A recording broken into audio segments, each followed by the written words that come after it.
Every once in a while, a product will drop on the market that feels like it was designed specifically for you, for your situation, and for your shooting style. And ladies and gentlemen, that's exactly what we're talking about today.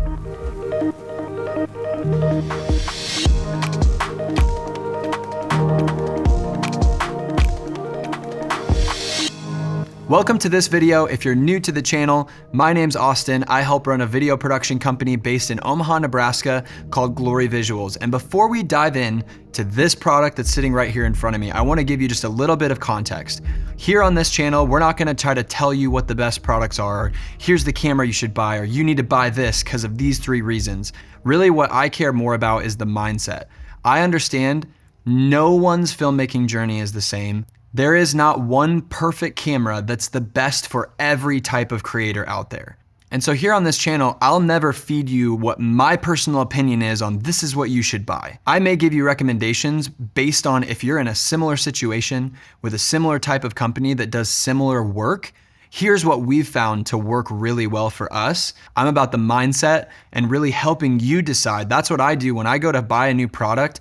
I watch all of the YouTube videos on that product before I decide to pull the trigger. I'm watching videos from people who have companies like me, people who maybe don't operate like me, and I'm figuring out, is this going to fit into my workflow? My goal for this channel is really to just give you the insight and the thought process on why do I choose the gear that I choose. And hopefully by the end of this video, you'll have some insight on if this is the right product for you, and in general, how to pick the right products for you. All right, let's get into it. What do we got here? So the Pyro system has a few different options. You've got a regular transmitter and receiver, similar to what you would see from just about any other company. But what you've also got are the option to buy an all-in-one monitor, transmitter, and receiver. And the one we decided to purchase, as you can see, was the 2 monitor kit. And we'll go into why we chose this over the transmitter receiver, mixing and matching. We'll talk about that in the thought process section of the video, but that's what we went with. And first impressions, honestly, is that they are beautiful pieces of equipment. I first actually found out about these from watching Brady Bissett's video going over his experience shooting a feature film with the Blackmagic Pixis. And I saw it and I was like, man, first of all, that's a really good looking monitor. Second of all, this feature looks really solid. So if this is good enough for them, it's probably good enough for me. Then I went and actually did some research and looked it up and saw that for under $1,000, you can get 2 7-inch daylight viewable monitors that have a transmitter and a receiver built into them. And I was pretty sold right away. So what we have here is a 7-inch 1200 nit monitor panel, an SD card slot on the front, power switch, antenna, and 2 custom buttons on the top. Nothing on the side or bottom for mounting. And then on the back, you have a swappable NPF plate. This can be exchanged for a V-mount plate, which I think is really great. I do intend on swapping that out to a V-mount plate. It's really nice. You don't have to use a weird adapter or run a V-mount from a cage or anything like that. I think it's just a really great option to be able to swap that for a V-mount plate. You've got a locking power in, SDI out, HDMI in, HDMI out, headset, and USB. I really like that all of the I/O is on the back here. It just makes more sense, especially if you're using right angle connectors. To have it on the back, it just sits more flush. It doesn't stick out at the side or stick out at the bottom. The current monitor we've been using is the Feelworld LUT7S. It's a great monitor, I really like it, but all of the ports are on the bottom and it's not as sleek and low profile as it is having them all on the back. So let's take a look at what else comes in the case. So I do like that this comes with its own case. I fully intend on not using this case because I use Pelican 1510s for everything, and these should fit really, really well. In this case, we've got some snacks, quick start guide. Oh, card. Got a loose antenna here. That one did not come in a bag for some reason. So the 2 monitor kit comes with 2 of these. There's a D-tap to locking power. That's another thing that I really do not like about the Feelworld monitors is that they do not have locking power, or at least the LUT7S doesn't. And barrel is not my favorite plug. So I'm really happy that this has the ability to have a locking connector.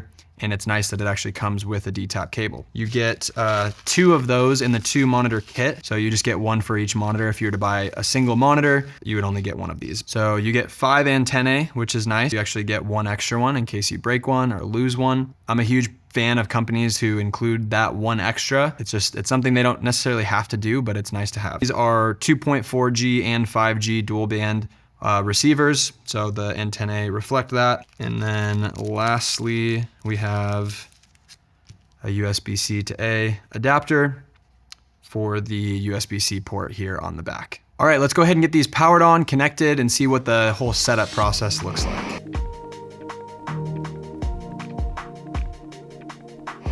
All right, so we've got this first one turned on and plugged into our Pixis. And our second one is booting up here. All right, so we're showing no video. Change the input to SDI. We are getting a signal. I just had to change the output on the Pixis to 1080. It was trying to send 2160, which this cannot accept a 4K signal over SDI. And now on this one, it looks like we have to change. So they were both set to transmitter by default, and I need to change the one to be receiver. So let's go ahead and do that and see if they just automatically connect. Okay, it's gonna go ahead and reboot as it switches from transmitter to receiver. I think this is really cool that they're both a transmitter and a receiver because you could then, get another receiver, or you could get a transmit, and you would be able to have a multi-receiver setup. They're really interchangeable, which is really cool. All right, so we are still not getting a signal. Let's go ahead and do automatic channel switching. It did actually just connect right before I hit that. Now we can see a feed here, but I'm gonna go ahead and change. Okay, this is on auto as well. Pretty easy right out of the box to get these connected. Let's check out our latency here. Not too bad from just a quick test. I actually am going to be testing the exact latency end to end using this system. That'll be a separate video, but be sure to subscribe to the channel and hit the bell if you don't want to miss that one, if you want to check out what the actual latency is. These are rated for 60 milliseconds. The transmitter and receiver, just as the standalone units, I believe are rated at 50 milliseconds, but for the monitors, they're rated at 60 milliseconds. Honestly, picture quality between the two is pretty solid. There is a little bit of banding and artifacting in the receiver, but as it's not uncompressed video, that is to be expected. Honestly though, it looks good. The colors look exactly the same.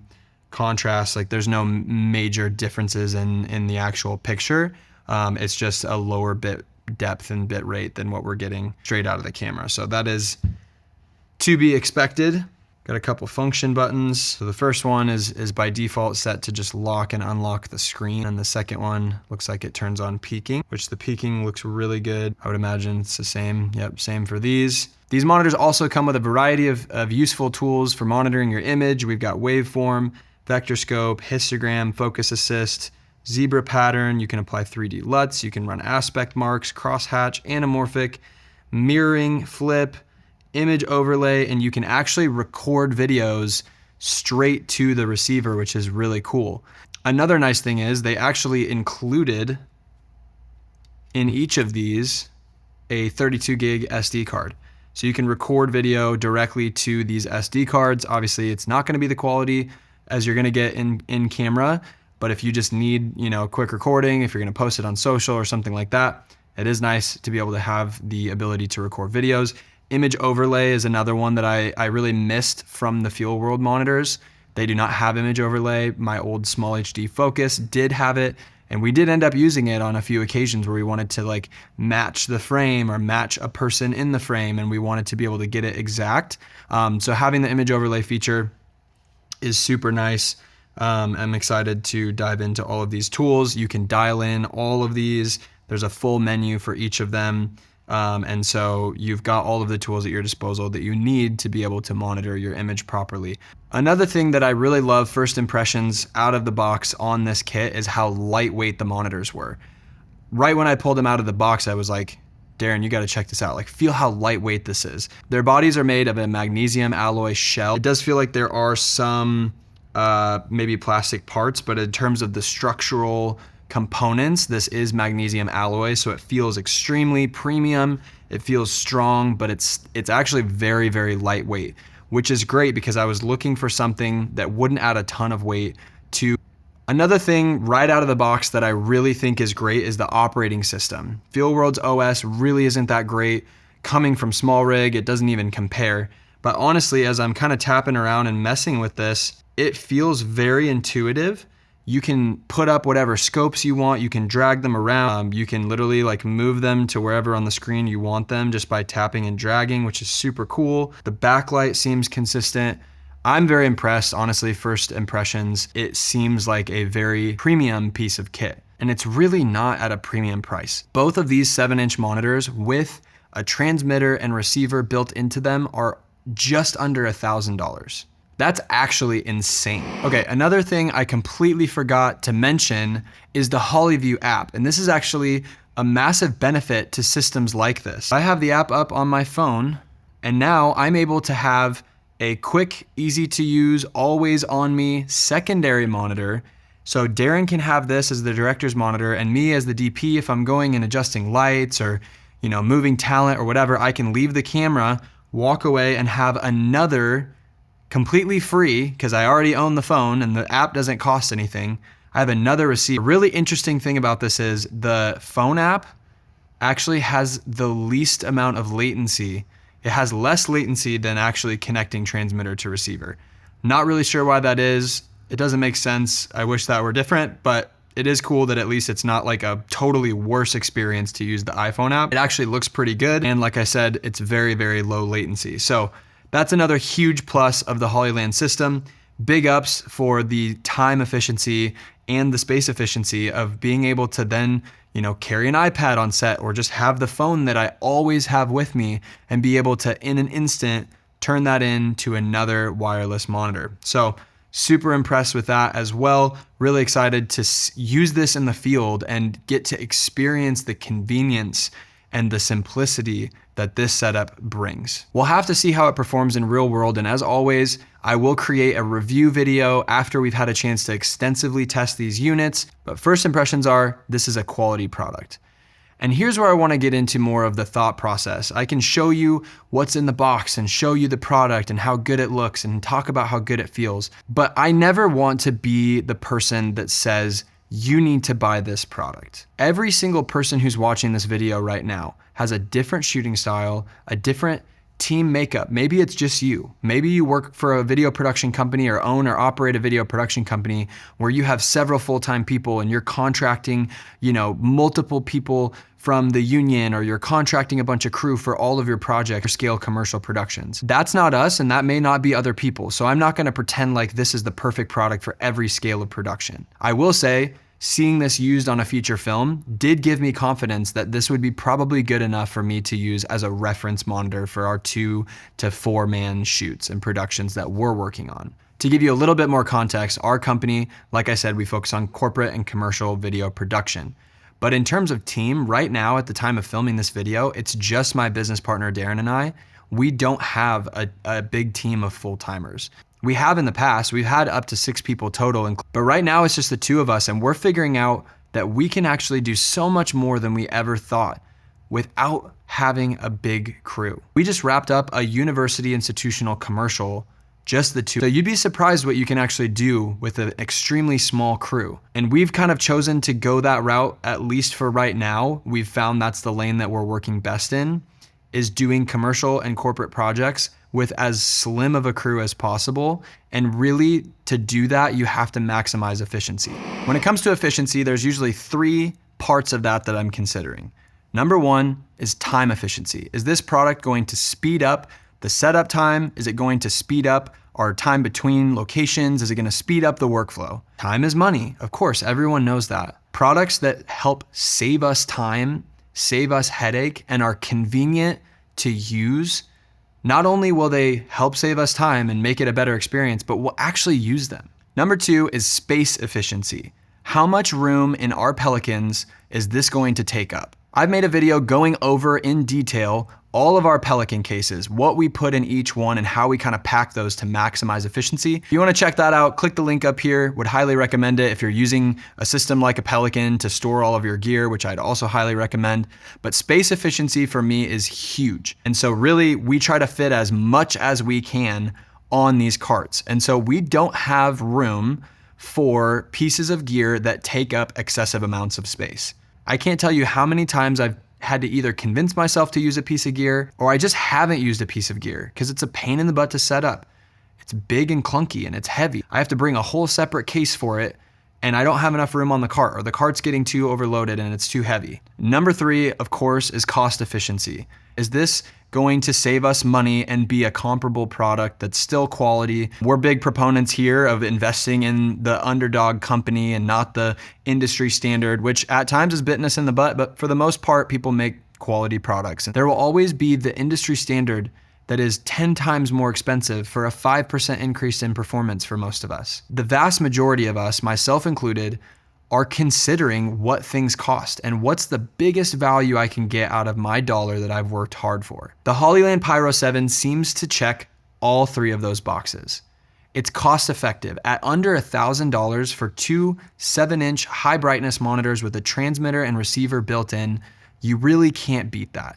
I would guess that running this system over the Teradek, having to have 2 separate monitors, the transmitter, the receiver, all of the cabling that goes with it, all the mounting hardware that goes with it, I would estimate that this is over a 50% savings in space, that it takes up less than half of the space of our previous system. For us, that's a huge deal. And hopefully you'll see everything that we review on this channel check those 3 boxes. Now the main test is, how does it perform? Because that is important. There is a level of performance that makes things not fun to use. We've had a Vaxxis Atom 500 system, really didn't love it. The performance wasn't that great. If you've stuck around this far, thank you so much. I hope that you've gotten some value out of this video. Please consider subscribing to the channel, hitting the notification bell, maybe, drop a like on this video if you did get value out of it. It really helps as we're building a brand new channel and trying to provide valuable content to you guys. But either way, thank you so much for watching. I really appreciate it, and we'll see you in the next video.